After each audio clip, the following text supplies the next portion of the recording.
सावधानी से सुनना। एक प्रश्न हमारे भीतर खड़ा होता है, जब हम सूर्य नारायण भगवान को अर्घ देते हैं, जल चढ़ाते हैं, तो वो जल पृथ्वी पर जब गिरता है तो उसके छींटे हमारे शरीर पर लगते हैं। क्या वो ठीक है? क्या वो श्रेष्ठ है?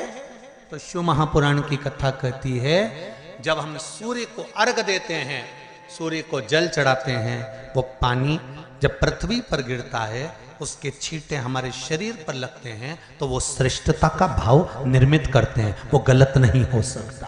कारण अब वो भी समझ लीजिए।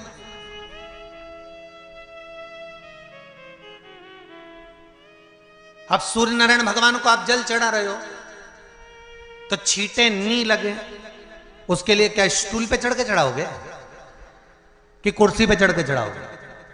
अरे बोलो तो सही। अब कई लोगों के दिमाग में यह बात भरा गई कि हम भगवान को जल चढ़ाते हैं, वो हमारे शरीर में छींटे लगते हैं, जमीन पे से पानी गिरता है, वो हमारे शरीर को छींटे लगते हैं, भगवान को अच्छा नहीं लगता होगा। कौन ने कहा? पहले तो उसको पकड़ के ला।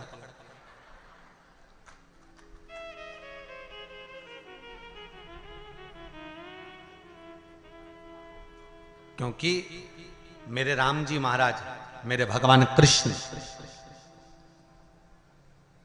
बड़े बड़े संत, साधु, सन्यासी, तपस्वी, साधक, उपासक जितने भी हुए, जिन्होंने सूर्य की आराधना करी, इन्होंने टेबल पे चढ़कर या कुर्सी पे चढ़कर जल नहीं चढ़ाया। इन्होंने पृथ्वी पर खड़े होकर ही, क्योंकि पृथ्वी तत्व के देव हैं शिव। जब हम मृत्यु लोक पर खड़े होकर, पृथ्वी पर खड़े होकर भगवान शंकर का भाग पृथ्वी तत्व को धारण कर कर जल को हाथ में लेकर जब समर्पित करते हैं, और जो जल नीचे गिरता है वो शरीर पर अगर लगता है तो हमको उसका आशीर्वाद ही प्राप्त होता है, दोष नहीं लगता। पर लोगों ने इसको विपरीत कर दिया। कि कौन ने विपरीत करा? कई लोगों ने इसको विपरीत कर दिया। कौन ने विपरीत करा? तो जो दूसरे धर्म के लोग होते हैं, जिनको हिंदू धर्म से नफरत होती है और जो हिंदू धर्म की पूजन, सेवा, अर्चना को समाप्त करना चाहते हैं, वो धीरे धीरे धीरे धीरे कहने लगे कि सूर्य को जल चढ़ाओगे तो शरीर में लगेगा, शरीर में लगेगा तो दोष लगेगा। इसको कह कहकर घर घर में सूर्य को जल चढ़ाना लोगों ने बंद कर दिया कि आप जल चढ़ाएंगे तो दोष लगेगा, शरीर पे छींटा लगेगा, शरीर को ऐसा लगेगा। ये दोष नहीं है। कितनी सुंदर बात है महाराज। सूर्य नारायण भगवान को जब जल चढ़ाया जाता है, हाथ सिर से 8 इंच की दूरी पर होना चाहिए।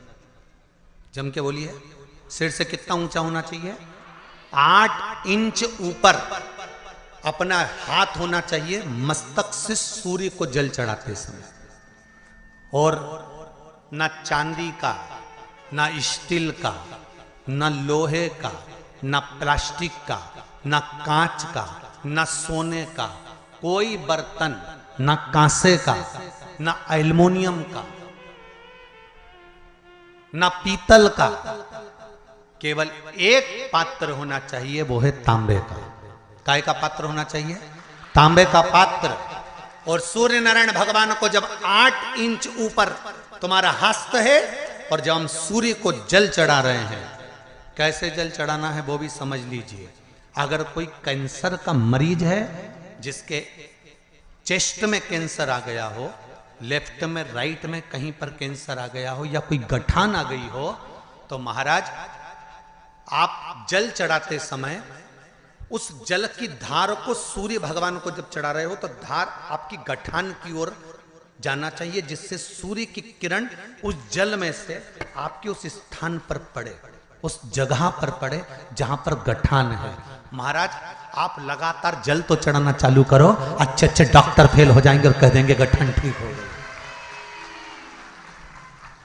आपका लीवर और किडनी गड़बड़ कर रहा है, आप प्रतिदिन, आपका स्वास्थ्य गड़बड़ रहता है, आप प्रतिदिन ये ज्योतिष शास्त्र के अंतर्गत, रत्न शास्त्र के अंतर्गत ये रत्न शास्त्र, ज्योतिष शास्त्र, रंग शास्त्र जो हमारे यहाँ है, रंगों के हिसाब से ये जितने रत्न होते हैं, माणिक हुआ, सोन, मोती हुआ, नीलम हुआ, मूंगा हुआ, पुखराज हुआ, ये क्यों कहते हैं ये पीला है, ये सफेद है, ये नीला है, ये लाल है, इसको शरीर में क्यों पहनाते हैं? उसका कारण होता है कि जब शरीर में पहनते हैं, सूर्य की किरण उसमें पड़ती है, हमारे शरीर पर वो कलर का इफेक्ट पड़ता है, उस कलर को शरीर पर लगता है, और शरीर पर लगता है तो हमारा शरीर धीरे धीरे, हमारी जो इंद्रियां हैं वो सही होने लगती हैं, काम सही होने लगता है। तो आप कहते हो ना, सब मैं